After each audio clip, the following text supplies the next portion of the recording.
할렐루야. 주의 은혜가 여러분에게 함께 하시기를 우리 주님의 이름으로 축원드립니다. 옆에 계신 분하고 인사 한번 하고 안녕하세요. 반갑습니다. 뭐 좀 쑥스럽지만 보고 싶었습니다. 한번 할까요? 여러분은 안 보고 싶었습니까? 저는 좀 보고 싶었습니다. 보고 싶었습니다 하는데 옆에 여자분이 계셨는데 느닷없이 그러면 또 미투 운동에 걸립니다. 조심하시고 그래요. 이제 예배 마치고 악수하는 것도 제가 이제 좀 조심해야 되겠다 그래요. 우리 여자분들하고 눈길 한번 마주쳐도 이제 조심해야 되겠다 이런 생각이 듭니다. 뭐 그렇습니다. 자, 오늘 하나님께서 우리에게 주시는 말씀의 제목은 옥합을 깬 여인이라는 말씀의 제목입니다. 옥합을 깬 여인을 통해서 그 성경 저자 마가가 우리에게 뭘 말하려고 하는지 마가의 신학적 의도를 정확히 파악해서 하나님 말씀을 통한 예수 그리스도에 대한 이해, 예수 그리스도에 대한 바른 이해, 이것이 우리가 건강한 신앙을 하는데 아주 중요한 모습인 것 같습니다. 그래서 이 마가복음에 나와 있는 옥합을 깬 사건, 그랬죠? 어떤 한 여자가 우리 예수님의 머리에 300데나리온이라고 되는 그 향유를 옥합을 깨어서 머리에 부은 사건, 그 사건을 통해서 이 성경 저자 마가가 말하고자 하는 의도가 뭔지 우리가 좀 파악하고, 그래서 고난주간이 시작되는 이 첫째 날 예수님께서 예루살렘 성에 가시기 전에 이 베단이라고 하는 그 마을에서 식사하시면서 이루어진 일, 그리고 식사하시면서 그리고 머리에 향유를 부은 이 사건이 과연 고난과 어떤 의미가 있고 우리 예수님에 대해서 무엇을 말하려고 하는지 말씀을 좀 살펴보고 은혜를 나누고자 우리가 합니다. 여러분, 지금이 사순절 기간입니다. 2월 14일부터 사순절이 시작되고 다음 주는 고난주일, 종려주일이라고도 하죠. 다음 주는 고난주일입니다. 고난주일 또 사순절 기간 동안에 우리가 우리 예수님 고난에 좀 참여하자라고 해서 우리는 우리 어떤 한국의 유교적인 그러한 어떤 생각으로 인해서 고난이라고 그래서 내가 좀 고생해야 되고 밥도 좀 한 끼 좀 금식하겠다. 어떤 분은 그래요. 목사님, 이 사순절 기간 동안 전 40일 동안 밥 하루에 3끼는 다 금식 못하고 아침 한 끼만 금식하겠습니다. 그것도 참 좋은, 내가 하나님 앞에 좀 내 자신을 좀 근신하겠다라는 좋은 의미. 그런데 알고 봤더니 항상 원래는 살 뺀다고 항상 아침을 안 먹는 사람.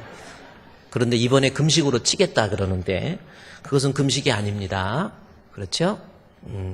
그래요. 고난주간 맞이해서 내가 좀 고생하고 힘들고 자기 자신을 좀 힘들게 괴롭혀서 우리 예수님의 고난의 의미에 동참하겠다. 그것이 진정한 고난의 의미가 아닙니다. 오히려 이 고난주간에 우리 예수님을 깊이 생각해서 우리 예수님이 어떤 분인지 그 성경에서 말하는 예수님과 깊이 밀착할 수 있는 거, 이것이 진짜 고난을 맞이하는 성도의 모습이라고 하는 겁니다.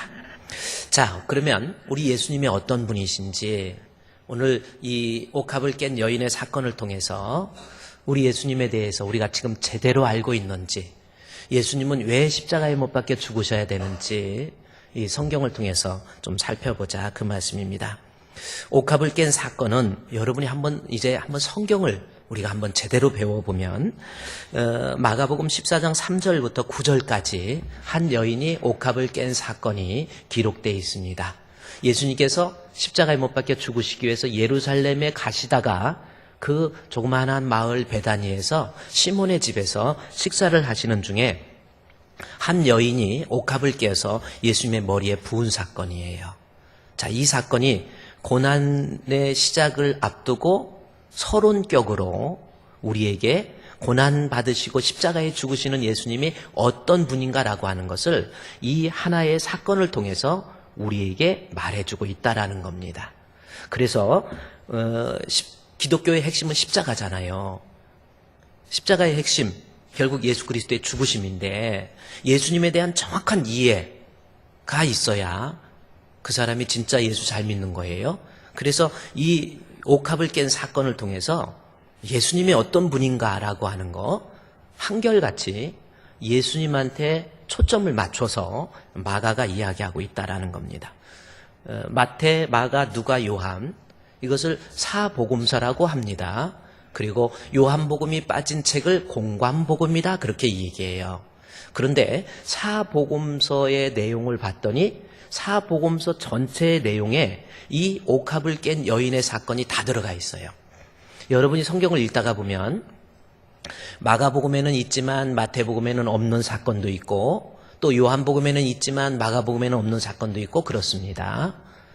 그런데 이 옥합을 깬 사건은 사복음서에 다 들어가 있다라는 거죠. 그만큼 예수님을 믿는 사람에게 이 옥합을 깬 사건은 중요하다 그 뜻입니다. 또 특별히 이 예수님이 어떤 분인가를 설명하는데 옥합을 깬 여인의 사건을 우리에게 설명해 주고 있는데 이 옥합을 깬 여인을 통해서 예수님이 어떤 분인가를 이해하는 데 있어서는 사복음서에 다 기록되어 있지만 그 중에서 마가복음을 통한 이해가 원래 우리 예수님께서 말씀하시고자 하는 그 의도를 정확히 파악할 수가 있어요.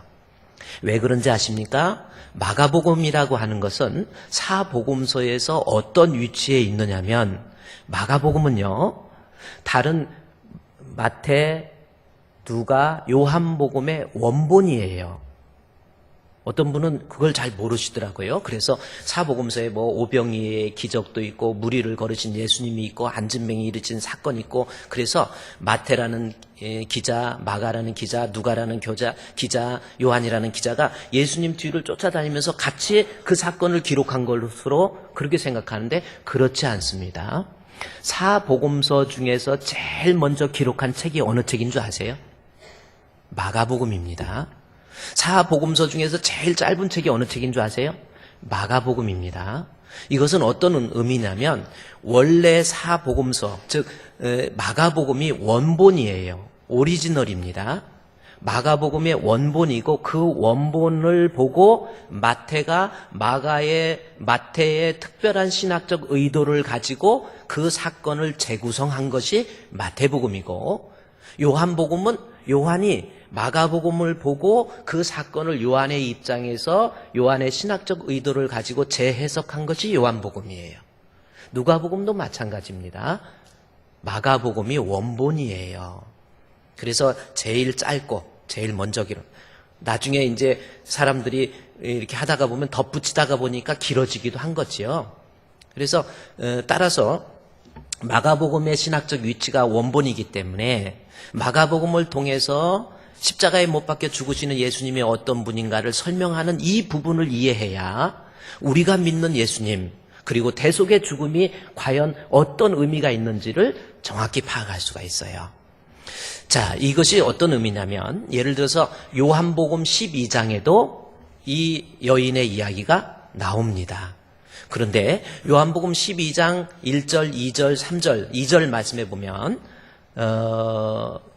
지금 마가복음에서는 한 여인이 옥합을 깨서 예수님의 어디에 부었다고 그랬어요?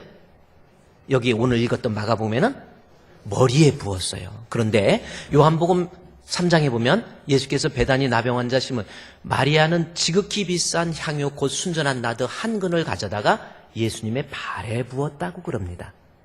그러면 어떤 분은 여기는 머리인데 여기는 발이네. 이거는 성경이 허구가 아닌가? 아니에요. 똑같은 사건을 마가가 기록한 이 내용을 요한이 보고 요한이 강조하는 바는 발입니다. 다시 말해서 마가는 옥합을 깬 여인에게 별 관심이 없어요.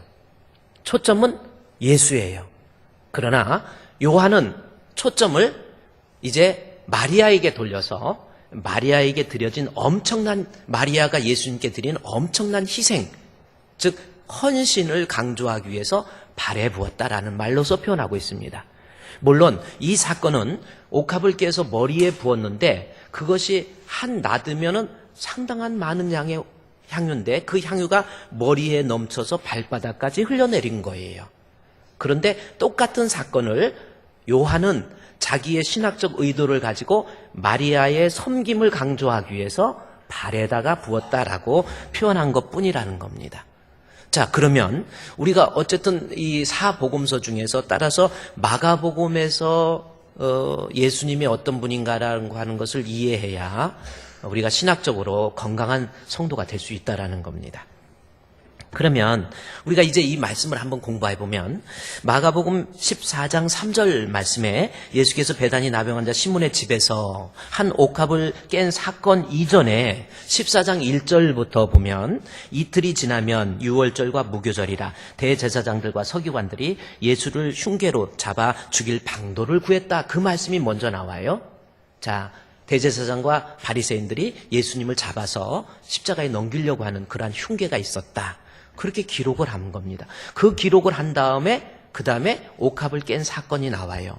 그리고 그 사건이 끝나고 난 다음에 마가복음 14장 10절 말씀에 보면 12제자 중에 하나인 가룟 유다가 예수를 넘겨주려고 대제사장들에게 가서 은 30을 받고 예수님 팔 기회를 잡았다라는 말씀이 있습니다.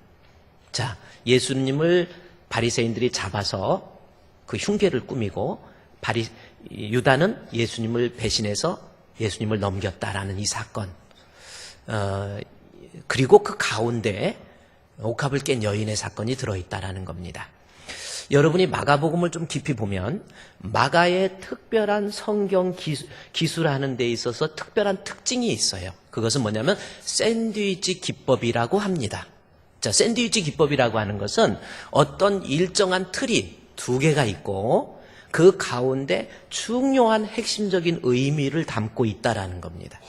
지금 이 본문에서도 예수님이 어떤 분인가를 설명하는 데 있어서 먼저 샌드위치 기법에 의해서 예수님은 잡아 죽일 흉계를 대제사장들이 준비하고 있고 그 다음에 유다가 예수님을 팔아서 넘겼다라고 하는 이 두 개의 틀 속에 옥합을 깬 여인의 사건이 있다라는 겁니다. 따라서 옥합을 깬 여인의 사건을 성경적으로 바르게 이해를 하려면 앞에 있는 두 개의 틀의 사건을 먼저 이해해야 된다라는 겁니다. 어찌 보면 옥합을 깬 이 사건은 요한복음 14장 앞에 나와 있는 두 가지 틀이 서론이 되는 거예요. 따라서 옥합을 깬 사건을 이해하려면 반드시 먼저 나와 있는 이 14장 1절과 2절 그리고 14장 10절에 있는 샌드위치적인 그 구조를 먼저 이해해야 된다는 거지요. 그러면 옥합을 깬 사건을 이해하기 위해서 이 사건이 무엇을 말하려고 하는지 먼저 서론적으로 14장 1절에서 이야기하고 있다는 겁니다. 그러니까 여러분이 앞으로 이 옥합을 깬 사건을 통해서 마리아가 엄청난 300데나리온 엄청난 돈이 들어가는 헌신을 했다. 우리 지금까지 많이 울고 먹었어요. 그러나 성경에서 말하고자 하는 의도는 마가의 헌신이 이 마리아의 헌신이 전혀 아닙니다. 여기 본문에 보면 이름도 기록도 안 해버려요. 마가가 말하는 것은 지금 이 성경의 메시지는 헌신을 한 마리아에게 별 관심이 없어요. 거기에 초점을 두지 말라라고 하는 마가의 메시지가 있어요.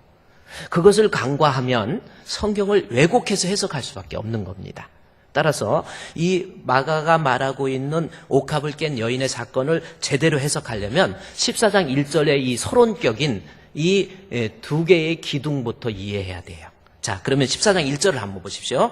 지금 옥합을 깬 사건이 바로 이거라고 하는 것을 먼저 이야기해주고 있는 겁니다. 14장 1절에 이틀이 지나면 유월절과 무교절이라. 유월절과 무교절은 같은 절기의 한 연장선 속에 있는 겁니다. 유월절을 지내고 난 다음에 7일간 누룩을 넣지 않는 떡을 먹는 거, 그래서 무교절이라는 겁니다. 그래서 유월절과 무교절은 같은 절기예요.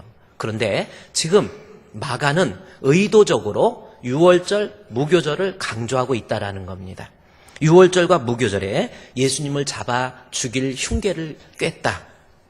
방도를 구했다. 이런 말씀을 합니다. 이 말씀은 앞으로 뒤에 나와 있는 그 옥합을 깬 여인의 사건을 통해서 예수님의 장례를 준비했던 예수님의 죽음, 즉 이제 예루살렘 성에 들어가서 십자가에 못 박혀 죽으실 예수님은 바로 구약에서부터 말하고 있는 율법에서부터 말하고 있는 유월절 어린 양으로서 하나님을 위한 대속의 죽음으로써 십자가에 못 박혀 죽을 것이다 라고 하는 것을 이야기하고 있다라는 겁니다. 그래서 옥합을 깬 사건을 통해서 마리아의 헌신에 중요한 것이 아니고 우리 예수님의 죽으심은 구약의 유월절이 뭡니까? 이스라엘 백성이 출애굽을 할 때 어린 양을 잡아서 그 피를 문 인방과 문 설주에 바르게 되면 거기에서 그 집이 죽음에서 사망에서 생명으로, 그렇죠?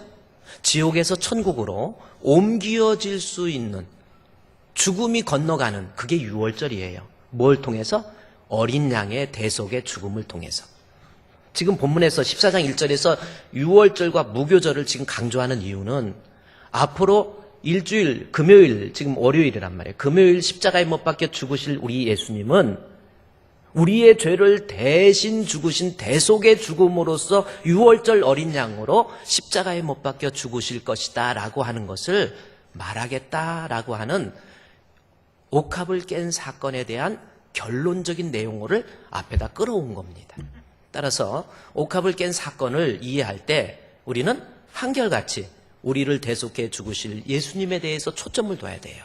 자, 그러면 예수님이 어떤 분이신지, 앞으로 죽게 될 유월절 어린 양으로서, 즉 우리의 죄를 없이 하시기 위해서, 우리를 사망에서 생명으로 옮겨주시기 위해서 십자가에 못 박혀 죽으실 예수님은 어떤 분이신가라고 하는 것을 마가는 옥합을 깬 여인의 사건을 통해서 우리에게 설명해 주고 있다는 거예요. 자, 그러면 14장 1절에서 우리가 유월절과 무교절 어린 양으로서 우리의 대속의 제물로서 어린 양으로서 십자가에 못 박혀 죽을 것이다, 그렇게 설명을 하면서 14장 3절에 이제 가보십시오. 3절에서 뭐라고 그럽니까?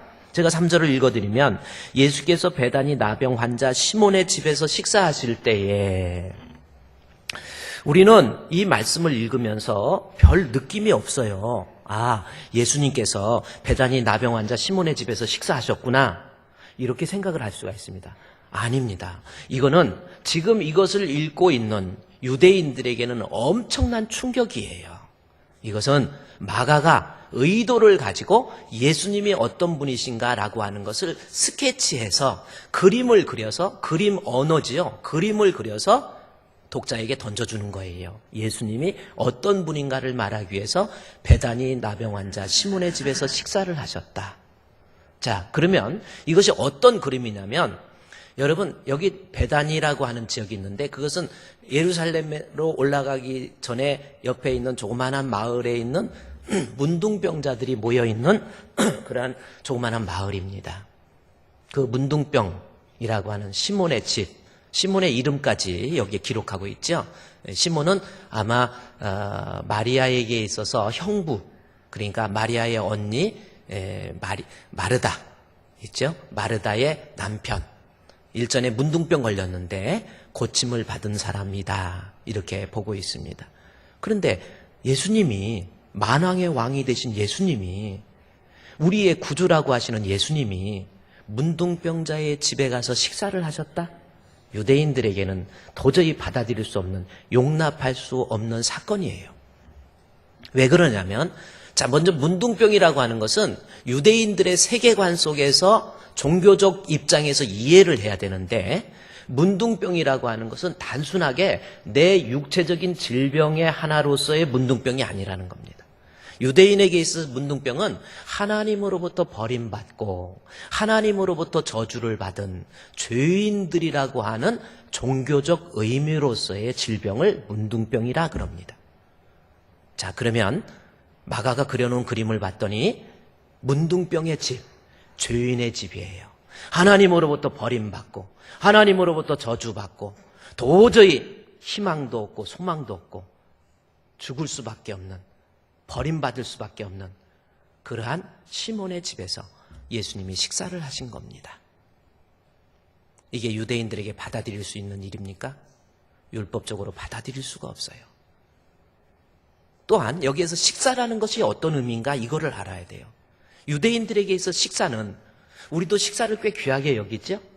좋은 사람, 사랑하는 사람, 또 뭔 좀 관계를 맺고 싶은 사람한테는 우리 언제 만나서 식사 한번 해요, 그러지요? 근데 그 정도로 식사라고 하는 것은 내가 어떤 사람과 친밀한 관계 속에서 아주 그분과 깊은 어떤 교제와 친밀함을 의미하는 것이 식사라고 하는 거죠.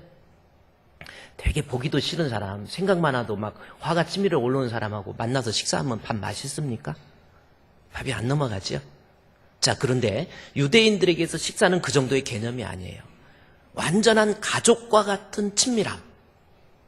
그겁니다. 아주 깊은 교제의 친밀함이에요. 아무나 식사 안 하는 거예요. 자, 그런데 우리 예수님이 우리 주님으로부터 버림받은 죄인의 집에서, 그 문둥병자의 집에서 우리 예수님이 식사를 하신다. 이것은 마가가 우리에게 그려놓은 그림 언어예요. 무엇입니까? 시편 23편 5절 말씀에 보면 우리가 잘 아는 내용이잖아요. 여호와는 나의 목자시니 내게 부족함이 없으리로다. 그러면서 이 말씀이 우리에게 중요한 의미는 바로 5절 말씀 앞에 기록된 것처럼 주께서 내 원수의 목전에서 상을 차려주시고 기름으로 내 머리에 부으셨나이다.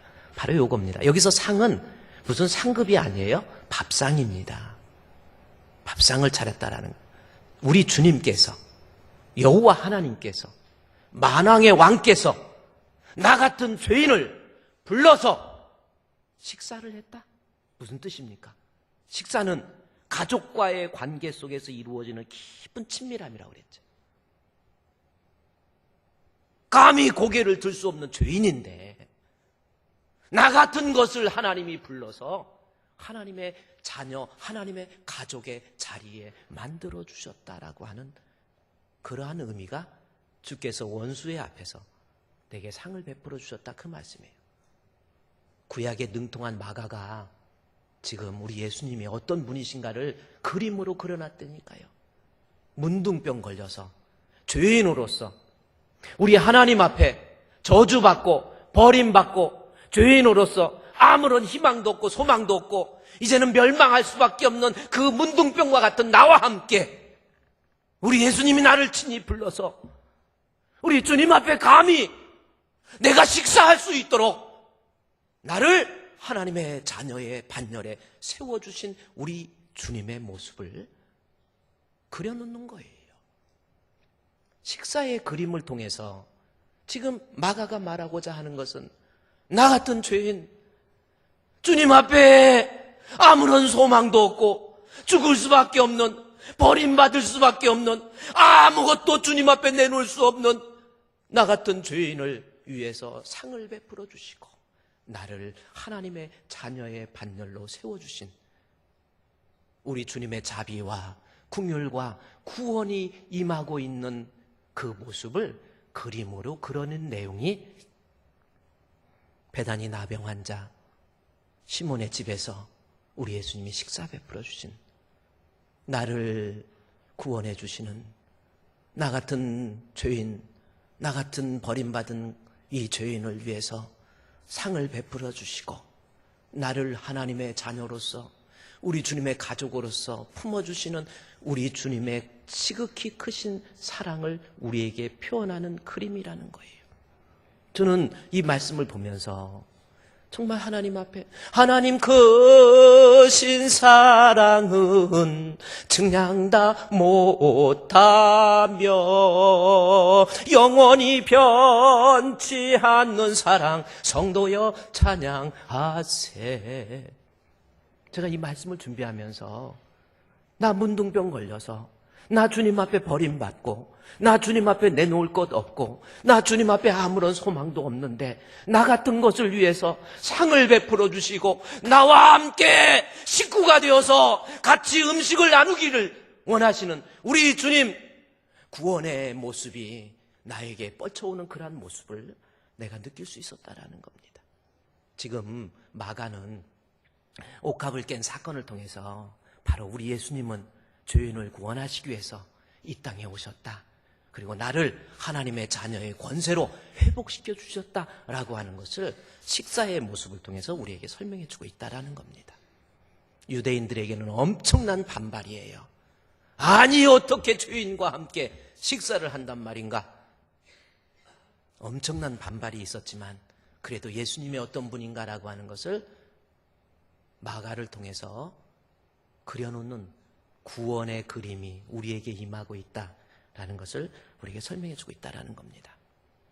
계속해서 볼까요? 예수께서 베다니 나병 환자 시몬의 집에서 식사하실 때에 이제 아셨죠? 그 다음에 뭐라고 그랬어요? 3절에 여러분이 성경 보세요. 예수께서 베다니 나병이 시몬의 집에서 식사하실 때에 뭐라고 그랬어요?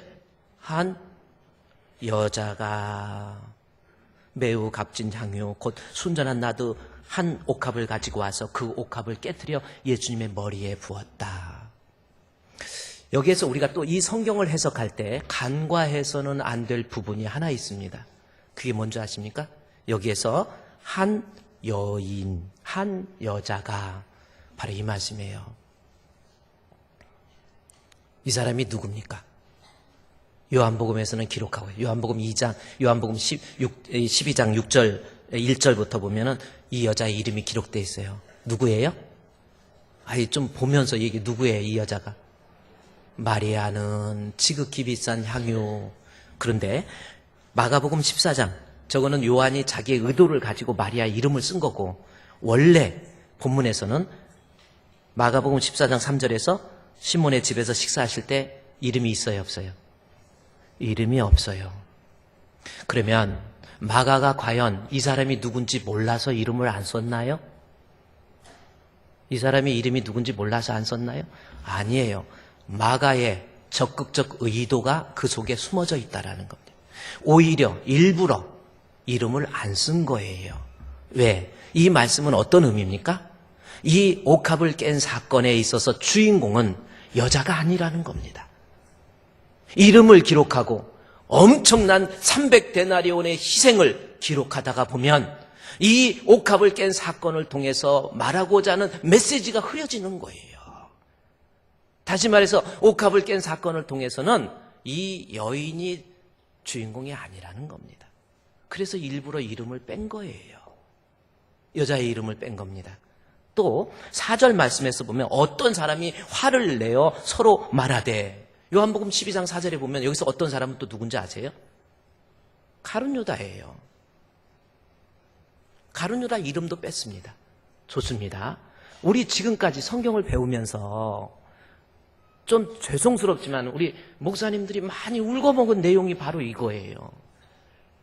이 옥합을 깬 사건을 통해서 저자가 말하고자 하는 신학적 의도는 전혀 파악하지 않은 채 여러분 보세요. 마리아는 자기가 가지고 있는 전 재산을 드렸습니다. 그것이 1년 동안 장정이 일해서 벌어들일 수 있는 엄청난 돈입니다. 우리도 우리 주님을 사랑한다면 우리 주님 앞에 내게 있는 모든 것 아낌없이 드릴 수 있어야 그것이 진짜 믿음입니다. 많이 써먹었지요. 그러나 성경에서 말하고자 하는 의도는 마리아의 헌신이 아니라니까요. 가룟 유다의 배신도 아니에요. 가룟 유다의 이름을 일부러 빼고 있다라는 겁니다. 우리 예수님을 은 30에 팔아먹은 가룟 유다다. 이름도 빼버린 거예요. 다시 말해서 옥합을 깬 사건은 주인공은 처음부터 끝까지 철저하게 우리 예수님이 주인공이에요. 우리 예수님이 주인공이란 말이에요.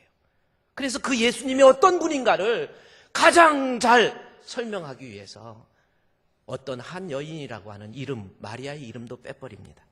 그리고 그 여인이 가장 값진 순전한 나드 한 옥합. 그렇습니다. 여기서 나드 한 옥합이라는 건 인도산 향수예요. 엄청나게 귀한 겁니다. 정말 우리 돈으로 환산하면 한 5천만 원 정도 되는 거예요. 그것을 예수님의 머리에 부었다. 그 사건이에요. 그러면 자, 예수님 머리에 부었다라고 이야기하면서 바로 마가는 다음을 진행하고 있습니다. 예수님 머리에 부었다라고 하는 그 사건을 언급하고 더 이상 해석하지 않고 바로 다음 사건을 진행해요. 그것이 뭔가 봤더니 4절에 어떤 사람이 화를 내어 서로 말하되 가룟 유다가 아니에요. 지금 어떤 사람이 이 향유를 허비하는가? 이 향유를 300데나리온 이상에 팔아서 가난한 자들에게 줄 수 있겠도다 하며 그 여자를 책망합니다. 자, 그러면 제자들이 이 여인을 향해서 책망해요. 어떻게 말이야? 300데나리온이나 되는 걸 갖다 그렇게 허비하느냐? 그러면 우리가 한번 객관적으로 생각해 봅시다. 그래요. 가룟 유다든 제자들이든 그 여인을 책망한 것이 잘한 겁니까? 잘못한 겁니까? 한번 우리 냉정하게 생각해 보세요. 가룟 유다가 예수님의 제자들이 아니 우리 쉽게 얘기해서 머리 한번 감는데 5천만 원 드렸어요. 여러분 염색하는데 얼마입니까? 인간의 합리적인 입장에서 볼 때 잘한 거예요, 못한 거예요? 이해가 5천만 원 주고 머리 감을 거야? 짜자시 쳐다보고 있지 마시고 잘못한 거예요. 자, 우리의 상식으로 잘못됐다고 한다면 지금 이게 본문에서 마가가 말하고자 하는 의도는 다른 데 있습니다. 자, 유월절 전에 이스라엘 백성들이 모여 있어요. 그리고 유월절 전에는 유대인들에게는 어떤 일이 있냐면 부자는 가진 것 가지고 풀어서 가난한 자들에게 나눠줘야 된다고 하는 종교적 습관이 있습니다. 그러니까 율법에 따르면 내가 가지고 있는 거 귀한 거 팔아서 가난한 자에게 나눠줘야 돼요. 자, 그러면 예수님의 머리에 옥합을 깨서 5천만 원 정도 되는 것을 부었다라고 하는 것이 인간의 이성적으로 판단해도 잘못된 거고, 자, 중요한 것은 구약의 율법적 입장에서 보면은 대단히 잘못한 거예요. 우리는 이 본문을 보고 이제 신앙 이미 가진 입장에서 가룟 유다가 돈을 생각하면서 우리 예수님에 대해서는 아무 생각도 없었다. 지금 그 뜻이 아니에요. 율법적으로 보면은 예수님의 머리에다가 옥합을 부은 사건은 대단히 잘못되고 있다라는 겁니다. 자, 그런데 5절에서 어떻게 이럴 수가 있느냐, 왜 향유를 허비하느냐라고 책망을 했죠. 근데 6절에 자, 여기에 이제 이 본문을, 이 성경을 해석하는 키워드가 바로 여기 있습니다. 예수께서 이르시되 가만두어라. 너희가 어찌하여 그를 괴롭게 하느냐. 그가 내게 무슨 일? 좋은 일을 하였느니라. 자, 여기서 좋은 일이라고 그랬습니까? 옳은 일이라고 그랬습니까? 이것이 너무 중요한 거예요. 이 부분을 해석하지 않으니까 성경을 왜곡해서 해석한다니까요. 자, 본문에서는 이 사건에 대해서 네가 잘했다, 옳다, 그러다 그런 말 안 해요. 좋은 일을 선택했다. 좋은 일을 하였다. 자, 그러면 예수님 머리에 옥합을 깨서 부은 사건은 좋은 일이다라는 뜻입니다. 옳고 그름을 떠나서 그것은 좋은 일이다라는 겁니다. 그러면 이 좋은 일이라고 하는 것이 무슨 뜻인가라고 하는 것을 또 이해를 해야 돼요. 이 좋은 일이라고 하는 것은, 자, 그러면 좀 이해를 돕기 위해서 헬라어, 이 원문으로 기록된 헬라어 원문을 보면 이 칼론이라고 하는, 칼론 에르곤이라고 기록되어 있습니다. 에르곤은 일이라는 거고요. 목적격, 명사 목적격이기 때문에 에르곤 해서 어미 변화가 일어난 거예요. 칼론 에르곤 해서, 칼론은 형용사입니다. 좋은 일, 우리 좋은 일, 합당한 일, 적절한 일, 아름다운 일, 잘 조화로운 일, 그런 뜻이에요. 잘 조화가 이루어졌다, 이런 뜻입니다. 이 조화가 돼서 좋은 일, 이 눈도 어떤 사람들 보면 눈 하나만 보면 진짜 이뻐요. 코도 하나 보면 진짜 이쁘고 입도 하나 보면 참 이쁜데 이게 조화가 안 되는 사람, 우리 교회는 없지만 다른 교회는 뭔가가 조화가 안 되는 사람이 있잖아요. 근데 저기 칼론 에르곤이라는 것은 참 조화가 잘 돼 있는 적절한 일이다. 그렇게 해석되어질 수 있는 문자입니다. 그런데 이 문자를 우리의 개념에서 형용사로 해석을 해서 그냥 좋은 일, 그렇게 해석을 하면 안 된다라는 겁니다. 자, 이 해석에 대해서 제가 종종 존경하고 참 읽는 책 중에 요아킴 에레미아스라고 하는 사람이 있습니다. 요아킴 에레미아스, 이 사람은 독일 사람인데 1900년도에 독일에서 태어나신 분인데 이분은 언어학자 요아킴 에레미아스, 그래서 언어학자이고 또 신학자이기 때문에 이 사람에 대해서 이 사람이 쓴 신학이라는 책이 있어요. 자, 서점에서 오느라고 조금 늦게 이렇게 도착을 했지만, 신약신학. 저분은 언어학자거든요. 언어를 기가 막히게 해석을 해요. 그러니까 우리가 성경을 잘 해석하려면 이 언어의 장벽을 넘어야 돼요. 말도 안 되는 거 어떻게 보면 이 한국어로 번역된 거 잘 됐지만 말도 안 되는 거 성경해가지고 엉뚱하게 해석을 해버리는 경우가 많이. 근데 저 요아킴 엘레미아스가 이 성경 해석할 때 요 부분에 대해서 칼론 에르곤이라고 하는 좋은 일에 대해서 해석을 하는데, 이것은 우리가 언어학적인 관점에서 보면은 좋은 일, 조화로운 일, 잘한 일 뭐 이런 뜻이지만, 이것을 성경적 관점에서 우리 예수님이 사용한 언어이기 때문에 성경적 관점에서 이것을 봐야 된다 그러는 겁니다. 그러면서 그가 말한 것 기가 막힌 이야기를 해요. 좋은 일이 뭔가? 하나님께서 여러분도 만드시고 나도 만드시고 세상을 창조하셨죠? 믿습니까? 안 믿는 분 17분 계신 것 같아. 하나님이 나를 창조한 걸 믿습니까? 세상을 창조하신 것을 믿습니까? 창조하시고, 그때 창조했을 때는 아담이 죄를 범하기 전입니다. 죄가 인류에게 들어오기 전입니다.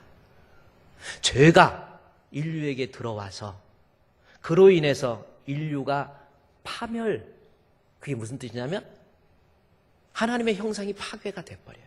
죄가 들어오니까, 아담이 죄를 지니까 하나님의 형상이 파괴됩니다. 하나님의 형상이 파괴됐다라고 하는 것은 그 형상과 모양인데 완전히 없어진 건 아니지만 영어로 보면 이바이시비니스라고 해서 모호하게 남아있는 거예요. 그러다 보니까 인간이 하나님, 아담의 죄를 짓고 난 다음에 참된 하나님을 알지 못하고 죄 짓고 방탕하고 타락하고 하나님을 대적하고 불순종하고, 그것이 죄로 인해서 생긴 거예요. 그러나 이 죄가 들어오기 전에 하나님께서 세상을 창조하시고, 특별히 저와 여러분 인간을 창조하시고 하나님께서 하신 말씀이 있어요. 뭡니까? 보기에 심히 좋았다. 그러면 지금 마가가 좋은 일이라고 할 때 어떤 의미입니까? 율법적으로는 그래요, 잘못됐고 율법적으로는 문제가 있고 윤리적으로 도덕적으로 문제가 있을지 모르지만 예수님 앞에 머리에 기름 부은 사건을 좋은 일이라고 한 것은 이것이야말로 하나님의 뜻에 부합한, 죄로 인해서 멸망할 수밖에 없는 나, 죽을 수밖에 없는 나, 저주받을 수밖에 없는 나, 버림받을 수밖에 없는 나를 원래의 인간의 모습으로 재창조하기 위한 하나님의 대속을 위한 구원사역이다. 그것을 지금 본문에서 이야기하고 있는 거예요. 단순한 옥합을 깬 사건이 아니라는 겁니다.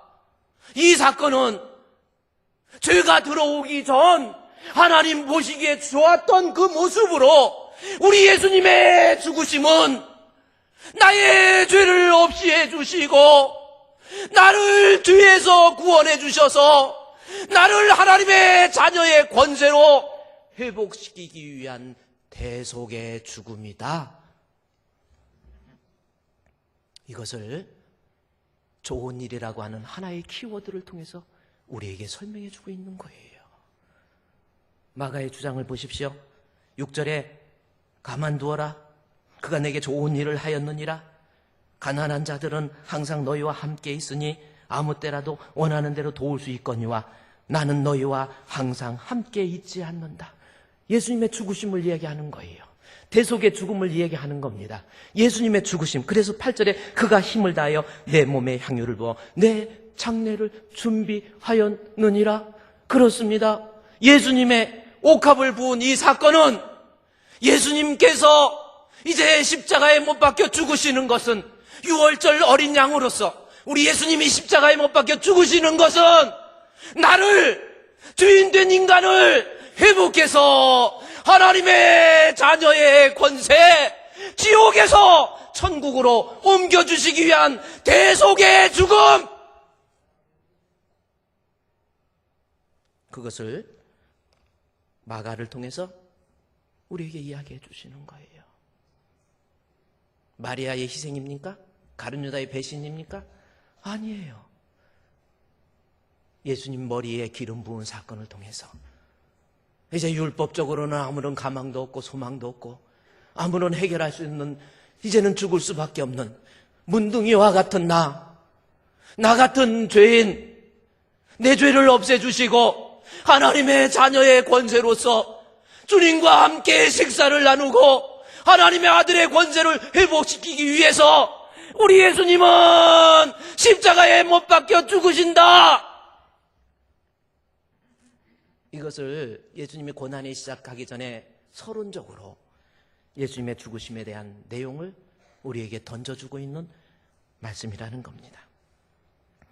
만왕의 왕 내 주께서 왜 고초당했나, 이 벌레 같은 날 위해 그 보혈 흘렸네. 나 구원해 주시기 위해서 주님으로부터 버림받고 죄인으로서 낙인이 찍혀서 더 이상 생명도 없고 희망도 없고 소망도 없는 나를 위해서 우리 예수님이 십자가에 못 박혀 죽으셔서 하나님의 아들의 권세를 회복시켜 주시는 거예요. 주 십자가 못 박힘은 속죄함 아닌가, 그 궁휼함과 큰 은혜 말할 수 없도다. 늘 울어도, 여러분 그렇습니까? 주의 은혜 감격합니까? 고난의 주간 맞이해서 그래요, 뭐 좀 금식 좀 하고 고기도 좀 안 먹고 인상 좀 쓰고 다니고 이게 고난입니까? 아니에요. 진정한 고난은 우리 예수님이 어떤 분이신지, 그 예수님이 나를 위해서 십자가의 보좌에, 십자가의 그 못 박히심으로 인해서 하늘 보좌 영광 버리고 이 땅에 오셔서 나를 구원해 주시기 위해서 십자가에 오신 우리 주님, 그 은혜에 감격하면서 나중에 마리아 보십시오. 어떻게 합니까? 머리털로써 예수님의 발을 닦아요. 이것은 어떤 의미입니까? 민수기 5장 18절에 보면 여자가 머리를 풀렀다? 귀신도 머리 풀르긴 하지만 그거 풀른 거하고 틀려요. 여자가 머리 풀른 것은 어떤 의미입니까? 유대인에게 있어서 머리를 풀러서 발을 닦았다. 그것은 우리 주님 앞에 어떤 분은 또 그래요. 막 머리털을 풀어서 예수님의 발까지 닦았으니 우리 예수님께 얼마나 정성을 들였냐. 아니에요. 구약에 있어서 민수기 5장 18절 말씀해 보면은 머리를 풀어서, 이것을 머리를 풀었다라고 하는 것은 하나님 앞에 여인을 여호와 앞에 세우고 그의 머리를 풀게 하고 기억나게 하고 의심의 소재를 해서 하나님 앞에 나는 죄인입니다. 나는 구원받을 수 없습니다. 나는 버림받을 수밖에 없습니다. 라고 하는 것을 철저히 고백하면서 마리아는 주여 나 죄인이에요. 나 구원받을 수 없어요. 우리 주님 앞에 나왔으니 주여 나를 구원해 주시옵소서. 나를 구원해 주시옵소서. 이것이 진정한 고난에 참여하고 있는 성도의 모습 아닙니까? 여러분 그 다음에 성경 보십시오. 8절에 그가 힘을 다해 내 몸에 향유를 부어 내 장례를 준비했다고 그랬죠? 그러니까 옥합을 깬 사건은 마리아의 희생이 아니에요. 거기에 초점 있는 거 아니에요. 거기다 초점을 두니까 성경 해석에 문제가 생기잖아요. 우리 예수님이에요. 우리를 원래의 인간으로 회복해 주시기 위해서 우리 예수님은 십자가의 대속의 죽음을 통해서 우리를 하나님의 자녀의 권세로 회복시키고 하나님의 자녀로 만들어 주시기 위한 십자가의 죽음이다 라는 것을 이야기하고요. 9절 말씀 보십시오. 내가 진실로 너에게 이르노니 온 천하에 어디서든지 복음이 전파되는 곳에서는 이 여자가 행한 일도 말하여 그를 기억하리라 하시니라. 이 말씀은 또 무슨 뜻입니까? 예수님 복음이 전파되는 곳에 마리아가 막 기억도 있고 그렇습니까? 아니 우리 실제적으로 생각해 봅시다. 예수님 전파되는 곳에 마리아가 막 나와요? 아니던데요? 우리 필리핀 선교, 우리 정말 어렵고 힘들어도 우리 잘 먹고 잘 살으라고 우리 구원해 준 게 아니잖아요. 선교도 계속 해야 되잖아요.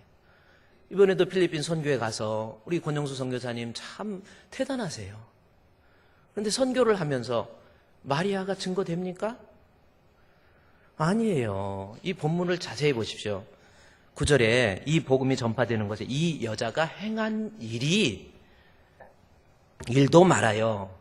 그 다음에 뭐 한다고 그랬어요? 성경 보세요. 뭐를 말한다? 그를 기억하라. 여기서 그가 누구예요? 마리아가 아닙니다. 마리아라고 한다면 인칭대명사 그녀라고 써야 돼요. 여기서는 인칭대명사 he, 그것도 대문자를 썼습니다. 바로 예수 그리스도를 얘기하는 거예요. 그러니까 마리아가 기념되는 것이 아니라 예수 그리스도의 복음의 사역, 예수 그리스도의 고난받으심, 예수 그리스도의 죽으심, 예수 그리스도의 부활하심, 예수님의 생명되심, 그 사건이 복음 전할 때 전해진다라는 겁니다.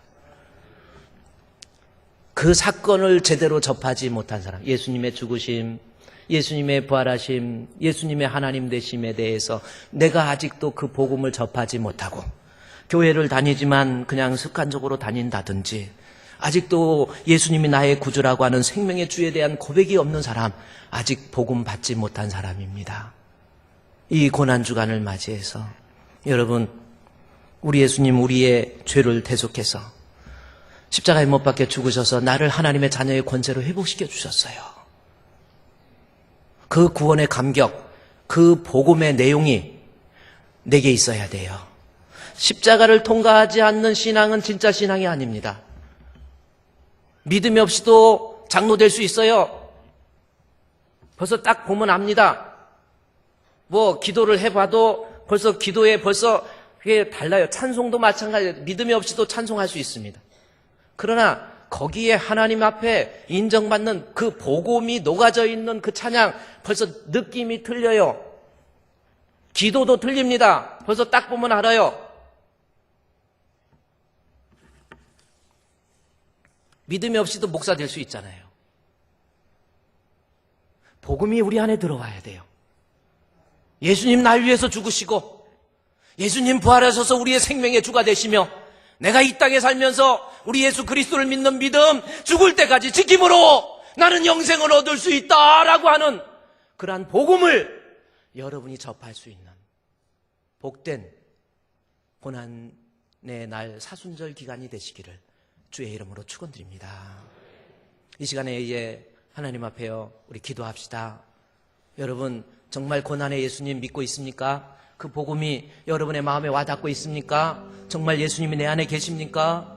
예수님이 십자가에 죽으신 것은 어떤 한 의인이 죽은 게 아니에요. 율법적으로 죽은 것이 아닙니다. 율법으로는 옳고 그러다 그거저거 따질 게 아니에요. 나를, 하나님의 자녀의 권세를 원래의 인간으로 회복시키기 위한 대속의 죽음이었습니다. 그 사실 내 마음속에 확고하게 믿음으로 여러분이 영생을 취할 수 있는 알곡되시기를 주님의 이름으로 축원드립니다. 우리 다 같이 한번 기도하겠습니다. 하나님 아버지, 늘 울어도 그 큰 은혜 다 갚을 수 없네. 나 주님께 몸 바쳐 주의 일 힘쓰리. 이 벌레 같은 나를 위해서 십자가의 대속의 죽음을 죽으신 우리 예수님, 주님의 은혜를 생각하면서 우리 주님 앞에 연합하고 주님 앞에 가까이 나갈 수 있는 저희들이 되기를 원합니다. 아무런 복음의 접함도 없이, 아무런 믿음도 없이 그냥 교회만 다니는 저희의 모습이 아닙니까? 옥합을 깬 여인의 사건을 통해서 우리의 참 구주가 되신 우리 주 예수 그리스도를 믿는 믿음 다시금 점검하고 예수 그리스도를 통한 그 복음의 역사를 우리 속에 간직해서 땅끝까지 이르러 내 증인이 되어줄 수 있는 저희들 되게 해 주시기를 원합니다. 이 고난주간을 통해서, 고난주일을 통해서, 사순절 기간을 통해서 우리의 믿음이 새로워지기를 원합니다. 변화되기를 원합니다. 하나님 앞에 마음에 드는, 하나님 보시기에 좋은 모습으로 변화될 수 있도록 주여 역사에 주시옵소서. 붙잡아 주시기 원하옵고 예수님의 이름으로 기도합니다. 아멘. 하나님, 우리를 위한 대속의 죽음으로써 우리를 하나님의 자녀의 권세로 회복시켜 주신 주님 감사합니다. 그 구원의 감격 우리 마음속 깊이 되새겨서 이 구원의 감격이 내 뼈가 되고 살이 되고 세포가 되고 DNA가 되어서 예수로 꽁꽁 뭉쳐질 수 있는 우리 주품교회 성도들 되게 해 주시옵소서. 예수님의 이름으로 기도드리옵나이다. 아멘.